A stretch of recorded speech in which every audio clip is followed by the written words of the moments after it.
The iPad Pro. It's Apple's biggest and fastest iPad ever, but it's also the most expensive iPad ever, starting at $799 for the 32GB model and $1,079 for the top-of-the-line 128GB cellular model. It costs as much as a laptop, but can it really replace it?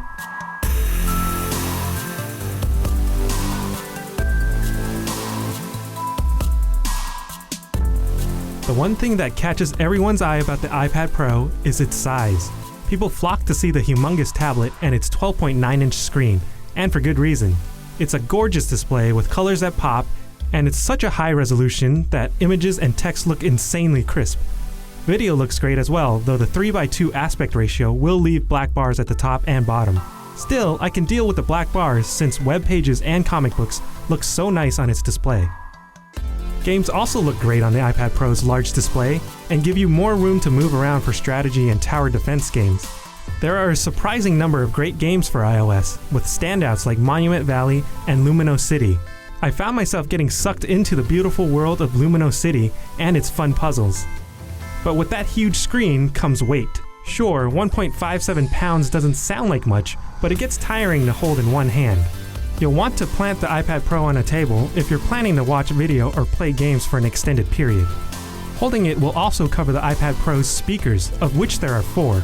They sound very good, and this is the only iPad with speakers that don't sound like tin cans. Plus, they get really loud.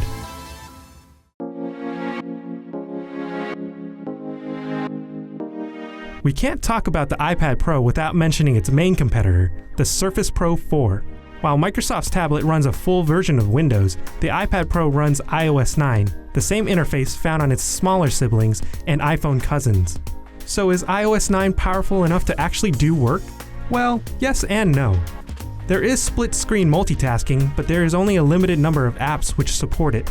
You also can't split-screen 2 of the same apps, so don't expect to have 2 Word documents open side by side. But paired with a Bluetooth keyboard, you can get a surprising amount done with the iPad Pro.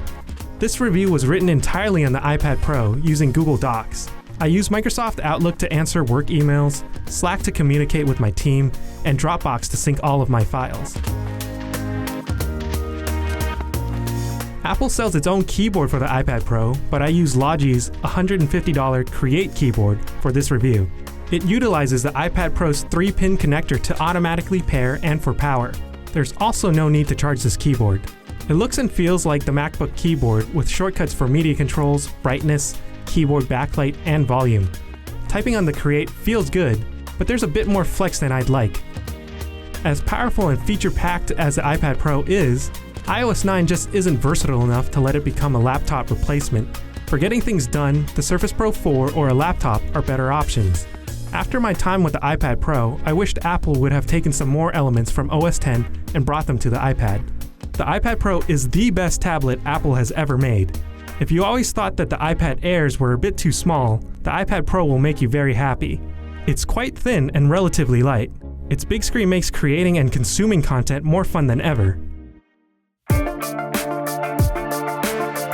For those just looking for a great tablet to watch movies and TV, the iPad Pro is perfect. Its speakers are loud and crisp, and having a larger screen makes watching videos that much more enjoyable. Music sounds great from its 4 speakers and is loud enough to fill a room. As a device for content consumption, the iPad Pro is excellent, if you can get over its weight and size. But if you want the iPad Pro to replace your laptop, it's just not capable enough yet. iOS 9 is not mature enough to handle the same level of productivity as a laptop. Split-screen multitasking is a great start, but it's frustrating that you can't pull up 2 windows of the same app, and the multitasking app selector is a pain.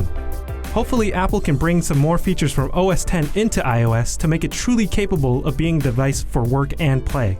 So should you buy the iPad Pro? If you're an artist or designer who wants a glimpse into the future of tablet computing, then the iPad Pro is a compelling option. If you just want a big iPad to watch movies and game, go for it. You'll be happy with its build quality, app selection, and beautiful screen. But if you actually want to do work, a traditional laptop or the Surface Pro 4 are better alternatives.